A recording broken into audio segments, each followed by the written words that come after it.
만성 피로 증후군이라는 것이 있습니다. 특별히 아픈 것도 없는데 이상하게 늘 이렇게 피곤한 겁니다.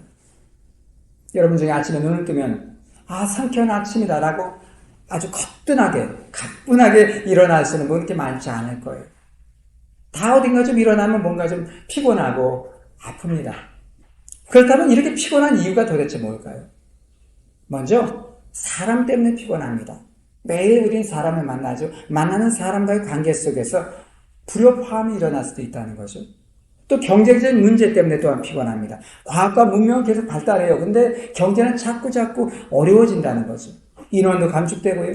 그리고 여러 가지 노후의 문제에 대한 그런 문제들 때문에 걱정이 그치질 않습니다.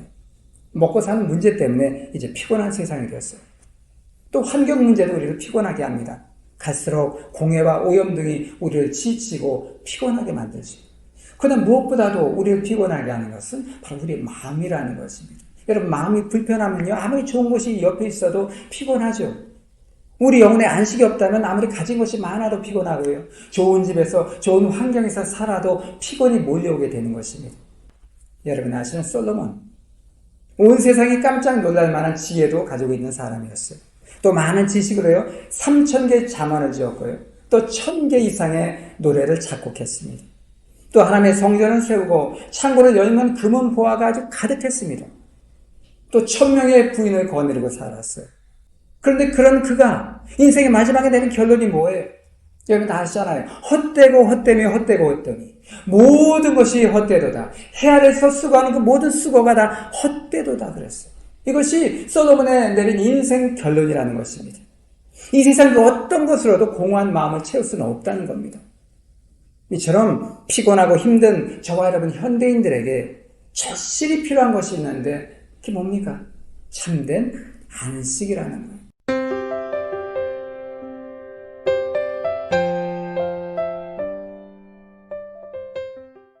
수고하고 무거운 짐진 자들아 다 내게로 오라.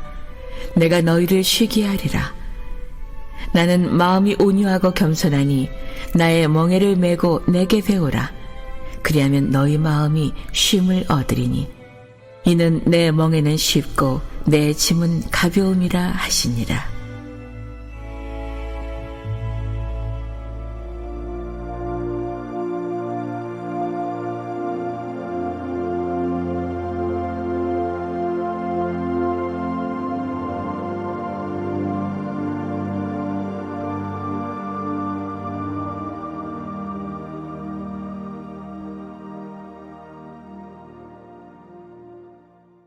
이 안식은요, 그냥 순간적으로 느끼는 그런 안식과는 다른 겁니다. 이것은 주님이 주시는 안식이에요. 오늘 본문에 보니까 우리의 귀한 하나님께서 교훈을 주십니다. 어떻게 안식을 잃어버리는 우리가 주님 주시는 참된 안식을 얻을 수가 있겠습니까? 오늘 본문 중에 오늘 3절이거든요. 3개의 주님의 명령을 발견할 수가 있어요. 그래서 오늘 28절부터 30절까지 하나님의 명령을 우리가 한번 뽑아보시면요. 자, 28절이요. 수고하고 무거운 짐진 자들아 다 내게로 오라. 그렇죠? 내게로 오라 말씀하셨어요. 그리고 내가 너희를 쉬게 하리라. 이건 주님이 쉬게 하시겠다는 거죠. 그 다음에 29절에 나는 마음이 온유하고 겸손하니 나의 멍에를 메고 그리고 나에게 배우라는 겁니다.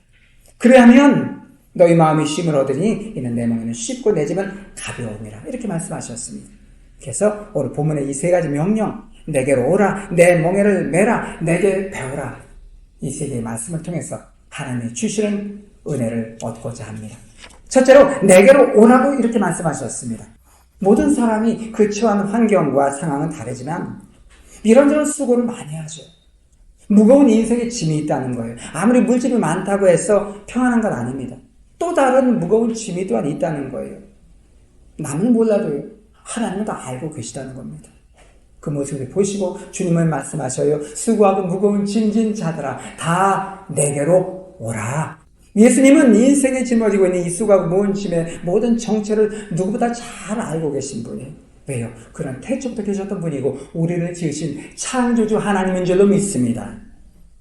그런데 본래부터 인간이 이렇게 고달픈 인생을 살도록 창조된 건 아니라는 거예요. 태초에 창조된 인간은 이와 반대입니다. 하나님께서 인간에게 안식의 축복을 허락하셨습니다. 그래서 평안과 기쁨으로 충만한 인생을 살도록 만들어주셨다는 거예요. 창세기 2장 3절에 보면 하나님이 그 일곱째 날을 복되게 하사 거룩하게 하셨으니 이는 하나님 그 창조하시며 만드시던 모든 일을 마치시고 그날에 안식하셨습니다. 하나님 6일간 창조 사역을 다 마치신 후에 7일째 하나님이 안식하셨습니다. 왜요? 우리에게 안식을 친히 보여주신 사건이라는 것입니다. 히브리서 4장 10절에 이미 그의 안식에 들어간 자는 하나님이 자기를 쉬심과 같이 자기 일을 쉬느니라 그랬습니다. 마치 엄마 품의 아기가 최상의 평안과 쉼을 누리는 것처럼 참된 안식은요, 창조주 하나님과 바로 우리 피조물인 우리 인간 관계 속에서 온전한 관계를 누리는 겁니다. 바로 주님 안에서 누리는 참된 평안이라는 거죠. 그런데 인간 스스로 그 안식을 깨뜨려 버렸습니다. 하나님의 명령을 거역하고 선악과를 따먹었죠. 선악과는 뭡니까? 하나님과 인간 사이의 언약관계의 증표가 되는 겁니다. 요즘 말로 약혼 반지와 같은 거예요. 근데 그 반지를 인간이 팔아먹었어요. 파혼입니다. 그래서 일방적인 인간의 계약 파기로 인해서 인간은 범죄하고 결국 주어진 참된 안식은 사라지고 하나님과의 관계가 깨어져 만 것입니다. 그래서 그때부터 인간에게는 수고하고 무거운 짐이 그때부터 오게 된 거예요. 자, 그래서 그 결과가 어떻게 되는지 우리가 한번 찾아볼까요? 창세기 3장 16절 17절 보십시오. 또 여자에게 이르시되 내가 네게 잉태하는 고통을 크게 더하리니 네가 수고하고 자식을 낳을 것이며 너는 남편을 사모하고 남편은 너를 다스릴 것이니라 하시고 17절에요. 아담에게 이르시되 네가 내 아내의 말을 듣고 내가 너더러 먹지 말라 한 나무 실과를 먹었은즉 땅은 너로 인하여 저주를 받고 너는 종신토록 수고하여야 그 소산을 먹으리라 그랬습니다. 인간 타락을 말미암아 기쁨해야 될 해산이 수고가 됐습니다. 또 기쁨해야 될 노동이 수고와 고통과 저주가 되어버리고 만 겁니다. 그래서 인간은 안식을 다 상실해버리고 오늘날 수고하고 무거운 짐을 지고 고단한 삶을 살 수밖에 없게 되었다는 사실입니다. 어떤 성악가가 악보에 따라 노래를 잘 부르다가 그만 갑자기 죽어버렸대요. 왜 그랬게요? 악보에 쉼표가 없어서. 인생은 마치 오선질 그렸지는 악보와 같아서 악보에 따라서 살아야 된다는 겁니다. 크게 할 땐 크게 해야 돼요. 작게 할 땐 작게 하고요. 느리게 하고 또 빠르게 하고 올라갈 때가 있습니다. 그러면 내려갈 때가 있잖아요. 또 쉴 때가 있습니다. 그러면 또 일할 때가 있잖아요. 창조의 원리를 따르는 것, 그것이 우리의 삶이라는 겁니다. 오선지 악보대로 우리는 순종하고 나가는 것이 바로 우리의 삶이라는 거죠. 도스토옙스키는 이런 말을 했습니다. 죄인에게는 산다는 그 자체가 힘들고 버거운 일이다. 따라서 죄의 문제가 근본적으로 해결되지 않으면 참된 안식은 인간에게는 없다는 것입니다. 왜냐하면 인간은 육체가 아니에요. 육체 안에 영혼이 인간 생명의 근원이라는 겁니다. 여러분, 저와 여러분은 영과 혼과 육으로 되어 있습니다. 육은 껍데기입니다. 육 안에는 영이 바로 영신 하나님을 만나는 통로가 되는 겁니다. 하나님은 영이시니 예배하는 자가 신령과 진정을 예배할지니라. 하나님 영이십니다. 그 하나님께서 우리의 영과 만나기를 원하시는 거예요. 그러나 우리의 죄악으로 인해서 우리 영이 다 죽어버렸다는 것입니다. 육체가 아무리 좋은 환경에 휴식해도 영혼의 쉼이 없다면 그 인생은 늘 불안합니다. 염려와 근심, 걱정, 공허, 허망한 삶을 살게 되는 것입니다. 그렇다면 이 수고하고 무거운 쉼에서 우리가 어떻게 쉼을 과연 얻을 수가 있겠습니까? 예수께서 말씀하십니다. 수고하고 무거운 짐을 지는 자들아, 다 내게로 오라. 그리고 약속하셨어요. 내가 너를 쉬게 하리라.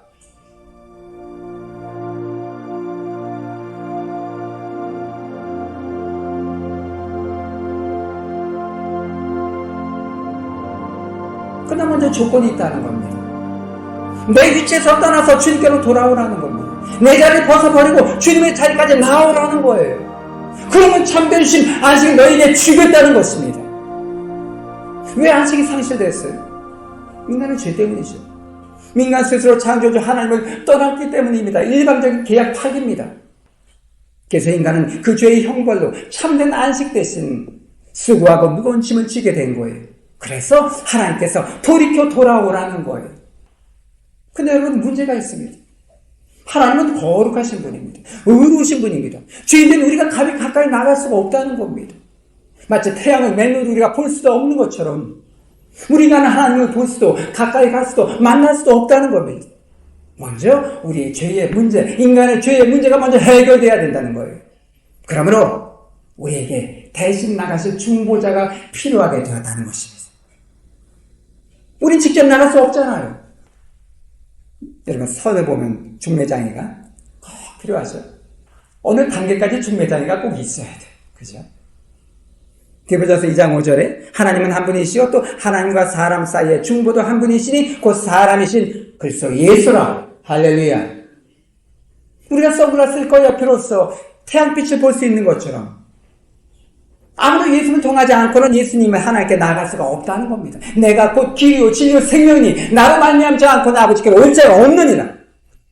물론 예수님도 하나님의 아들이 거룩하고 의로우신 분입니다. 그러나 인간의 육신을 입고 이 땅에 오셨다는 겁니다. 왜요? 우리 인간의 죄를 대속하시기 위해서. 그래서 우리의 죄를 다 짊어지시고 십자가에서 몸을 찌고 피를 흘려 죽으셨다는 것입니다. 대속의 십자가예요. 그래서 바로 우리의 중보자의 역할을 감당하셨습니다. 예수님 오시기 700년 전에 이미 이사야를 통해서 예언하셨어요. 그는 실로 우리의 질고를 지고 우리의 슬픔을 당하였거늘. 그래서 주님은 십자가에서 처절한 죽음을 감당하신 줄로 믿습니다. 그러므로 하나님께 나가기 위해서는 우리 먼저 예수께 나가야 되는 거예요. 우리가 그 예수님을 만날 때 비로소 나의 죄의 문제, 저와 여러분의 죄의 문제를 다 사라지는 거예요. 그리고 우리 영혼은 참 평안과 쉼과 안식을 누리게 되는 것입니다. 나를 믿는 자는 성경에 이른 것 같이 그 배에서 생수의 강이 흘러 넘쳐나리라. 그렇습니다. 오직 십자가 앞에 나와 죄를 회개하고 예수는 나의 주님으로 영접하는 사람만이 하나님 앞에 나와 참된 안식을 얻을 수가 있다는 겁니다. 천국의 평안과 기쁨을 우리는 누리게 되는 것입니다. 우리 주님의 십자가에서 내 죄가 청산되었음을 압니다. 또 불의와 추악도 청산됐어요. 우리 질병도 청산되었어요. 저주도 청산되었습니다. 우리 죽음까지 다 청산된 줄로 믿습니다. 그래서 우리 영혼이 잘된 같이 범사가 잘되고 강건한 축복을 우리는 얻게 되는 줄로 믿습니다. 수고하고 무거운 짐진 자들, 그 예수께서 안식이고 그 예수께서 참된 쉼이라고 한다면 여러분, 마음에 여러분 혹시 짐이 있습니까? 무거운 멍에를 지금 짊어지고 있지 않아요? 다른 것 없습니다. 예수 앞에 나오시기 바랍니다. 말씀으로, 기도로, 예배로 주 앞에 나오면 해결되는 거예요. 오늘 예배 가운데 말씀을 오신 그 예수님을 만나는 은혜가 있고 주의 이름으로 축원합니다. 말씀은 주님이세요. 주님은 생명이십니다. 우리가 말씀을 통해서 하나님의 생명이 우리 안에 들어오게 되는 겁니다, 여러분. 그 주님 오늘 꼭 만나는 은혜를 누리게 되시길 바랍니다. 자, 두 번째는 내 멍에를 메라고 했습니다. 자, 우리 29절, 30절 합독합니다. 시작. 나는 마음이 온유하고 겸손하니 나의 멍에를 메고 내게 배우라. 그러면 너희 마음이 쉼을 얻으니 이는 내 멍에는 쉽고 내 짐은 가벼움이라 하시니라. 예수님요, 우리를 이렇게 안식의 장으로 초청하시고 그래서 끝나는 건 아닙니다. 더 나아가서 구체적으로 안식의 방법까지 알려주신다는 거예요. 우리는 예배를 통해서 주님과의 언약을 확인하고 다시 갱신합니다. 혼인서약에 보면 뭐라고 그래요? 신랑 아무개는 신부 누구누구를 맞아 평생토록 사랑할 것을 서약하느냐, 뭐 이렇게 얘기하죠. 그러면 신랑이 뭐라 그러면 큰 소리로 예 대답하죠. 대답 안 하는 사람 난 못 봤어요. 근데 하나님께서 레위기에서 우리와 서약하셨습니다. 레위기 26장 12절에 나는 너희 중에 행하여 너희 하나님이 되고 너희는 내 백성이 될 것이라. 아멘. 그렇죠? 우린 예수 믿자마자 하나님과 서약한 거예요. 혼인 서약을 한 부부가 이제 한 가정 안에서 한 몸 돼서 사랑하면서 한 평생의 삶을 실천해 나가는 것처럼 이를 통해서 영원한 안식을 누릴 수 있는 방법이 우리에게 코을 차고 계시다는 거예요. 바로 내 멍에를 메라는 것입니다. 왜냐하면 내 멍에는 쉽고 내 짐은 가볍기 때문이라는 겁니다.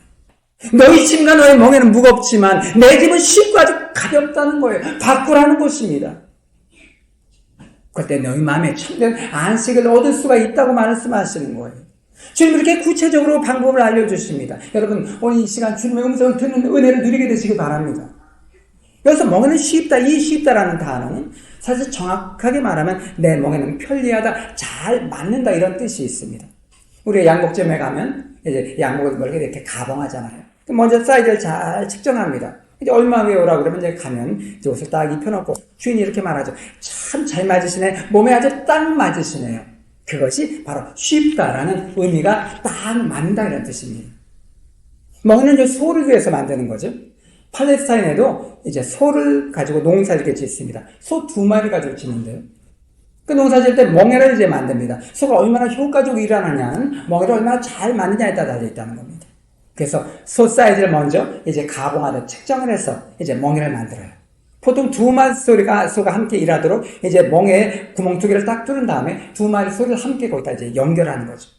그럼 2마리 소가 이제 바꿔놓은 걸 보면 처음에 좀 이렇게 좀 엇갈리다가 나중 좀만 지나면 똑같이 이렇게 간다는 거예요. 그래서 발을 아주 착착착착 맞춰 나가면서 앞으로 쭉 이렇게 2마리가 나간다는 겁니다. 예수께서 지금 내 멍에를 매라는 바로 이 의미입니다. 나와 같이 매라는 거예요. 나와 같이 앞으로 나아가자. 발 맞춰 나아가라는 겁니다. 예수님이 리더가 되고 우리는 동역자가 돼서 예수님과 한 몸이 되어져서 한 몸처럼 2마리가 그렇게 나아가자는 것입니다. 바로 신학적 용어로 주님과 연합을 말씀하고 있는 겁니다. 예수님과 발을 맞춰서 한 목적, 한 방향, 한 뜻, 한 마음 되어져서 연합하자는 겁니다. 바로 교회의 공동체 모습을 말씀하고 있는 것입니다. 머리 대신 예수 그리스도와 몸된 교회가 한 몸을 이루고 같이 가는 겁니다. 그것이 바로 우리 교회 생활이라는 거예요. 또 짐이 가볍다고 그랬습니다. 짐이 가볍다는 뜻은 어미소가 이렇게 위를 할 때 새끼소는 멍에를 매더라도 짐의 무게를 거의 느끼지 않는데 그러므로 멍에 때문에 힘들고 어려울 것 같지만 사실 메고 나면 오히려 더 쉽고 가볍다는 거예요. 바로 주님의 멍에이기 때문이라는 것입니다. 내 멍에는 무겁지만 그 멍에를 벗어버리고 주님의 멍에를 바꿔 매라는 겁니다. 여러분의 멍에는 어떤 겁니까? 많은 사람이 예수 믿는다 하지만 내 멍에를 메고 애쓰고 힘들고 수고합니다. 주님은 바꿔야 하시는데 대답은 해놓고 여전히 보면 내 멍에예요. 하나님의 뜻을 구하지 않고 내 중심, 내 판단대로, 내 멍에대로 삶을 살아갑니다. 바꿔매라는 거예요. 주님의 멍에를 메시길 바랍니다. 주님과 연합하여 밭을 가는 저와 여러분 될 수 있게 주님 이름으로 축복합니다. 자, 마지막 세 번째, 내게 배우라 말씀하셨습니다. 자, 29절 말씀해 보면 나는 마음이 온유하고 겸손하니 내 멍에를 메고 내게 배우라 그랬습니다. 자, 무엇을 우리가 배워야 될까요? 첫째로 말씀 순종을 배우라는 겁니다. 내 멍에를 메고 그랬습니다. 예수님의 말씀은 속박과 억압이 아닙니다. 요한일서 5장 3절에 하나님을 사랑하는 것은 이것이니 우리가 그의 계명을 지키는 것이라. 그의 계명은 무거운 것이 아니로다 그랬습니다. 말씀대로 사는 것은 우리를 보호하고 쉬운 인생길로 가게 한다는 겁니다. 때로는 어렵지만 그럴 때가 있지만 우리가 가야 될 길이라는 거예요. 우리가 차를 운전할 때 보면 이제 차선을 따라 이렇게 가잖아요. 어떤 차선이 굉장히 좀 불편하고 짜증이 나죠. 그러나 차선은 결국 우리를 보호하고 편안하고 안정하게 해줄 역할을 한다는 것입니다. 우리가 예수의 멍에를 함께 메고 그 다음 할 것은 예수님이 인도하시는 대로 차선 따라 나아가는 거예요. 바로 하나님의 법을 지키어만 나가는 거지. 그것이 바로 말씀 순종이요 축복을 받는 길인 줄로 믿습니다. 말씀은 하늘나라의 법이에요. 자, 그럼 우리가 배우고 두 번째는 주님의 마음을 이제 배우라는 겁니다. 나는 마음이 온유하고 겸손하니 그랬어요. 우리 주님의 겸손을 먼저 배워야 돼요. 예수님이 십자가에 자기를 완전히 비우셨습니다. 완전하신 그 하나님께서 낮고 낮은 자리 사람을 이 땅에 오셨습니다. 겸손은 자기를 낮추는 겁니다. 또 낮추면서 남을 존중히 이렇게 여기는 것이 바로 겸손이라는 거예요. 그리고 겸손과 함께 온유를 배워야 됩니다. 온유는 그저 부드러운 것이죠. 예수님은 아주 온유하셨습니다. 근데 속까지 온유하셨을까요? 속은 아주 강하신 분이죠. 외유내강이에요. 온유의 뜻은 통제된 힘을 말해요. 원래 원어적인 의미는 말을 이렇게 잘 길들이는 것을 의미합니다. 바로 자기의 마음을 다스릴 줄 아는 능력, 그것이 바로 온유라는 거예요. 근데 놀라운 보답을 하셨습니다. 온유한 자가 땅을 차지하겠노라 말씀하셨어요. 이것이 바로 하나님의 뜻이요 온유한 자가 받는 축복인 줄로 믿습니다. 그리고 우리에게는 영원한 안식처, 천국이 있잖아요. 세상에서 우리가 주님과 연합하면 안식이 있습니다. 그러나 그 안식은 물론 주님이 주시는 안식이지만 완전하지 못해요. 영원하지 못합니다. 완전하고 영원한 안식은 바로 천국에 있다는 거예요. 그러므로 우리는 세상에서 안식을 누리며 살아가되 천국을 소망하며 살아야 된다는 거예요. 우리 한번 찬송 드릴 때 이 시간 저와 여러분 마음에 있는 수고하고 무거운 짐을 한번 탁 주님 앞에 한번 내려놓아 보시기 바랍니다.